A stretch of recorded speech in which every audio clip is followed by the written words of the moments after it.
Hey photographers, what I want to show you today is how to do the photoshopping aspect of the float shooting challenge.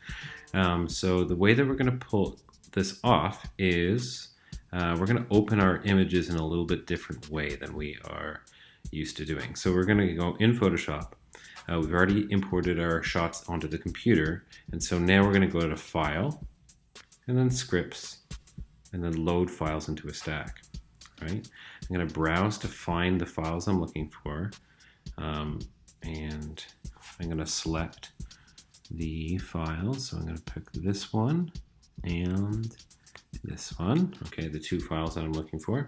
Hit open, and the goal was to have two shots, the empty shot and the shot with the model and the chair in it, totally 100% same. But if there's any movement in the tripod, this can help to fix our little mistake. So attempt to automatically align source images. Click this little box there before you hit OK. Now it's going to do a little bit of thinking and layer them up one over top of each other. And you'll see that it kind of flickers a little bit.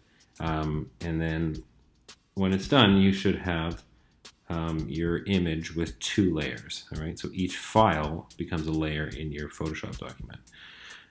So here we have our model, and if I hide this layer, we have the back layer, which is empty. And you notice the only thing that changes is the model and the chair, okay, and the shadow cast by that chair.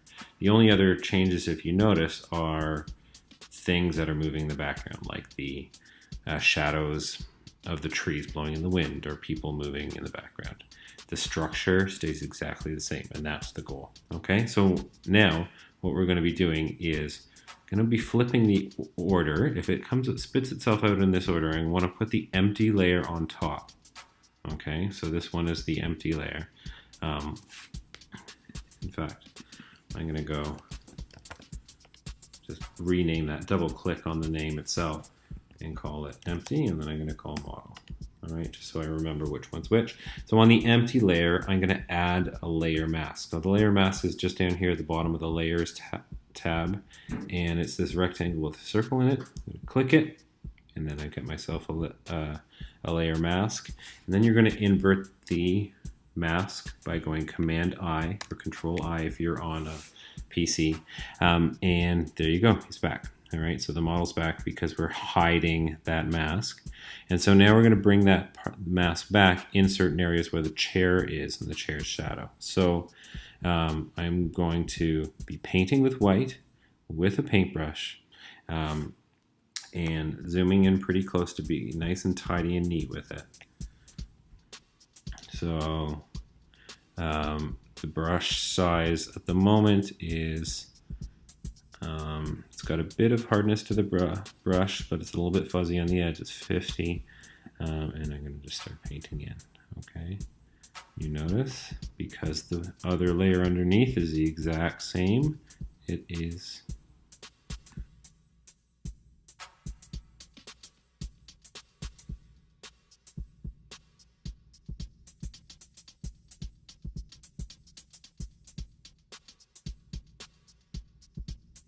and there we have it. All right, so the chair is gone, and we've got a floating model right in the skate park here. Okay, so now what I want to show you is how to add a little bit of a shadow, a cast shadow, on the ground underneath our model. All right, now that we've gotten rid of the chair, just to add to a little bit of the effect, we can replicate that shadow using a curves adjustment layer. So I'm going to take either a lasso tool or polygonal lasso tool. Sorry, I don't know how to pronounce that very well.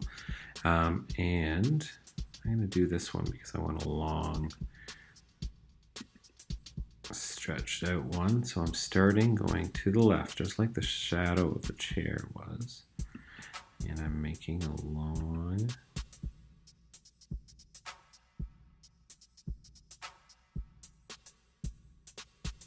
design right there. Okay, so now that selection is there, I'm going to go into the select menu. I'm going to modify a little bit. I'm going to feather it, say by 5 pixels.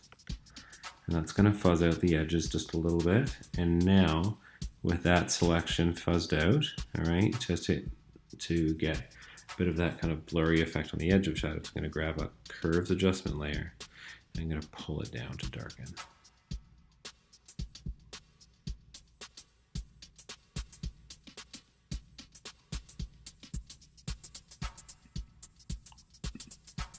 Right, now get some blue. Pull it up just a little bit.